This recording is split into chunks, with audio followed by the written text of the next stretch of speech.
Hello students, welcome to edu মন্ত্র। সামনেই তোমাদের বিসিএস মেন্স পরীক্ষা 2023। তোমরা নিশ্চয়ই মন দিয়ে খুব ভালো করে পড়াশোনা করছো এবং প্রিভিয়াস ক্লাসগুলোতে আমি যেগুলো করেছি সেটা হচ্ছে যে কিছু টপিক যেগুলো আমার মনে হচ্ছিল ইম্পর্টেন্ট, সেই টপিকগুলোর উপর ডিসকাশন দিচ্ছিলাম। তো আজকেও আমরা সেই বিষয় নিয়ে ডিসকাস করব। তবে তার আগে বলে দিই যে পিএসসি মিসেলিনিয়াসের মক টেস্টের অ্যাডমিশন শুরু হয়ে গেছে এবং স্ক্রিনে দেওয়া নাম্বারে তোমরা যোগাযোগ করতে পারো। অ্যাডমিশন কিন্তু একদম ফ্রি আছে। অতএব যারা পিএসসি ক্র্যাক করতে চাও তাহলে অবশ্যই কিন্তু আমাদের সঙ্গে যোগাযোগ করো। আমাদের অফিসিয়ালসরা তোমাদের হেল্প করতে বসে আছেন। আর সেকেন্ডলি হচ্ছে WBCS 2024 যারা পরের বছরের জন্য তৈরি হবে ঠিক করছো বা পরীক্ষা দেবে তাদের জন্য কিন্তু আমাদের অ্যাডমিশন চালু হয়ে গেছে এবং অ্যাডমিশন একদম ফ্রি আছে। অনলি ফর মান্থলি ফিজে আমাদের এখানে ক্লাস করানো হয়, বিভিন্ন বিষয়ের দক্ষ টিচারদের নিয়ে ক্লাস করা হয় এবং এখানেও স্ক্রিনে দেওয়া নাম্বার আছে, সেই নাম্বারে তোমরা অবশ্যই যোগাযোগ করো। আমরা অফিসিয়ালসরা আছি তোমাদের সাহায্য করার জন্য। এরপর আমি চলে আসছি আমাদের আজকের বিষয় সম্পাদকীয় পত্র লিখন। সম্পাদকীয় পত্র লিখন সম্পর্কে তোমাদের আগের ক্লাসগুলোতে বিস্তারিত আলোচনা আছে এবং সেক্ষেত্রে কয়েকটা জিনিস মাথায় রাখতে হবে। সেটা হচ্ছে সম্পাদকীয় পত্র লিখনের জন্য তোমাদের ওয়ার্ড লিমিট আছে 150টি, অর্থাৎ 150টি শব্দের মধ্যে তোমাকে সম্পূর্ণ চিঠিটি ধরতে হবে এবং ফরম্যাট তার উপর আছে 20 নম্বর এবং লেখার উপরে আছে 20 নম্বর। অতএব বুঝতেই পারছো এখানে ফরম্যাট কিন্তু ভেরি ভেরি ইম্পর্টেন্ট। চলো আমরা চলে যাই আজকে যেটা আমাদের বিষয়, সেটা হচ্ছে মহাকাশ গবেষণায় ভারত। এই বিষয়ের উপর সম্পাদকীয় পত্র লিখন। প্রথম আসছে, আমি এখানে স্থান ক লিখেছি। যেহেতু এখানে আমি কিছু উল্লেখ করা নেই যে স্থান বা নামের পরিবর্তে কি লিখতে হবে, সেজন্য আমি স্থান কথাটা উল্লেখ করে দিয়েছি। কিন্তু অনেক ক্ষেত্রেই দেখবে তোমরা যে স্থান এবং নাম এবং স্থানের পরিবর্তে ক, খ, গ, ঘ, এক্স, ওয়াই এরকম ধরনের বিভিন্ন জিনিস, বিভিন্ন কোড দেওয়া থাকে বা বিভিন্ন অক্ষর দেওয়া থাকে যেগুলো তোমাদের নাম এবং স্থানের পরিবর্তে লিখতে হয়। যেটা দেওয়া থাকবে অবশ্যই সেটাই লিখবে। যেমন ধরো যদি এক্স ওয়াই দেওয়া থাকে, নাম এবং স্থানের পরিবর্তে এক্স ওয়াই ব্যবহার করুন, তাহলে স্থানের পরিবর্তে সেখানে ওয়াই এবং নামের পরিবর্তে এক্স ব্যবহার করবে। কেউ নিজের নাম এখানে কিন্তু লিখবে না। দ্বিতীয়ত হচ্ছে যে এবারে আমি এখানে প্রথমে এই বাঁদিকে ওপরে লিখেছি স্থান ক, এটা একদম শেষেও লেখা যেতে পারে। দ্বিতীয় হচ্ছে যে আমরা এখানে লিখছি মাননীয় কমা সম্পাদক মহাশয় সমীপেষু অপত্রিকা আর সরণি কলকাতা 0000 দিয়েছি। সম্পাদক মহাশয় সমীপেষু কথাটা দেবার কারণ হচ্ছে যেহেতু উনি একজন অনারেবল বা শ্রদ্ধেয় মানুষ, সেই জন্য তার কাছে যেহেতু চিঠিটা পড়ছে তাই সমীপেষু কথাটা দেওয়া কিন্তু ভীষণভাবে প্রয়োজন। সেই কারণে মাননীয় সম্পাদক মহাশয় সমীপেষু। অনেকেই যে ভুলটা করো মাননীয়র পাশে লিখে দাও সম্পাদক মহাশয় সমীপেষু, এটা কিন্তু অনেকটা ভুল।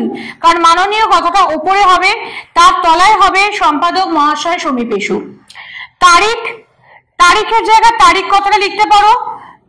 আমি লিখেছি তাং কথাটা, সেটাও লেখা যেতে পারে 30/07/2024। আমি এটা এই দিনকে লিখেছি বলে এই দিনকে ডেটটাই দিয়েছি। যেদিনকে পরীক্ষার ডেটে কিন্তু তোমরা পরীক্ষার ডেটটাই দেবে, তারপরে অথবা আগের ডেট কিন্তু এখানে দেবে না।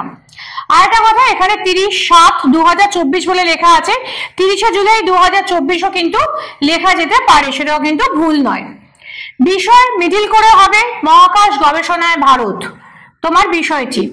এরপরে আসছে মহাশয়, আপনার বহুল প্রচারিত সংবাদপত্রের মাধ্যমে মহাকাশ গবেষণায় ভারতের সাফল্য বিষয়ে আমি সুচিন্তিত বক্তব্য পেশ করতে চাই। আশা রাখি আপনি বিষয়টির গুরুত্ব বিবেচনা করে জনমানসে তা আলোচনার মাধ্যম রূপে প্রকাশ করবেন। অর্থাৎ প্রথম যে প্যারাগ্রাফ হবে সেই প্যারাগ্রাফে তুমি কি বিষয়ে কথা বলছো এবং সেটা কেন গুরুত্বপূর্ণ সেইটুকুনিটা একটা হিন্টস বা একটা কথা দিয়ে দেবে। এরপর হচ্ছে দ্বিতীয় প্যারাগ্রাফ, যেখানে তোমার মূল বিষয়টি থাকছে। প্রাচীন ভারতবর্ষ ছিল সমগ্র বিশ্বে উৎকৃষ্ট জ্ঞান বিজ্ঞান চর্চার অন্যতম প্রধান কেন্দ্রস্বরূপ। সময়ের পরিবর্তনে ভারতবর্ষে জ্ঞান বিজ্ঞান চর্চা খানিকটা হ্রাস পেলেও স্বাধীনতা লাভের অব্যবহিত পরে আধুনিক মহাকাশ গবেষণার পথ প্রশস্ত হয়। ভারতীয় মহাকাশ গবেষণার প্রাণপুরুষ ডক্টর বিক্রম আম্বালাল সারাভাইয়ের হাত ধরেই প্রতিষ্ঠিত হয় ইসরো।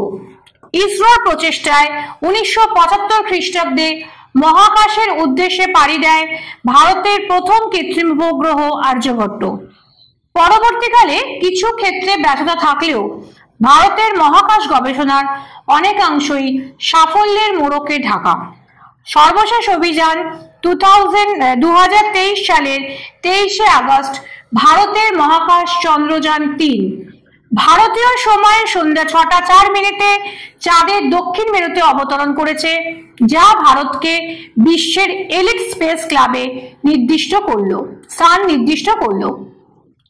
ভারতের এই মহাকাশ গবেষণার উপর ভিত্তি করে একথা বলাই যায় যে একবিংশ শতাব্দী হতে চলেছে মহাকাশ গবেষণায় ভারতের এক সাফল্য শতক।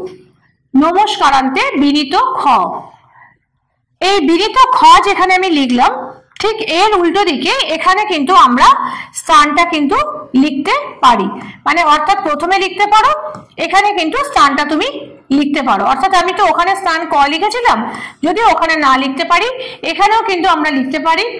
আর একটা জিনিস অনেক ক্ষেত্রে ভুল হয় বা অনেকের কাছে প্রশ্নটা এসছে আমার কাছে, যে নমস্কারান্তে বা ধন্যবাদান্তে কথাটা কোথায় দেব। এই ক্ষেত্রে ইংলিশে যেটাকে আমরা বলি থ্যাঙ্কিং ইউ, তারই বাংলা হিসাব করে আমরা করেছি নমস্কারান্তে বা ধন্যবাদান্তে। অতএব সেই জায়গাতে এটা কিন্তু মিডিল করে হবে, বিনীতর ওপরেও যাবে না নমস্কারান্তে বিনীত খ, বা একদম সাইডে এই ধারে করেও হবে না। অর্থাৎ তোমার যে একটা প্যারাগ্রাফ তুমি তৈরি করছো, সেই প্যারাগ্রাফটা যেখান থেকে শুরু হচ্ছে সেই জায়গাটার পর থেকে এই নমস্কারান্তে বা ধন্যবাদান্তে কথাটা আসা স্বাভাবিক। অর্থাৎ এটাই হচ্ছে ফরম্যাট, এই কথাই বলে থাকে। অতএব এই নমস্কারান্তে বা ধন্যবাদান্তে কথাটা জায়গাটা কিন্তু সবসময় ঠিকঠাক লিখতে হবে। এই ছিল আজকের বিষয়।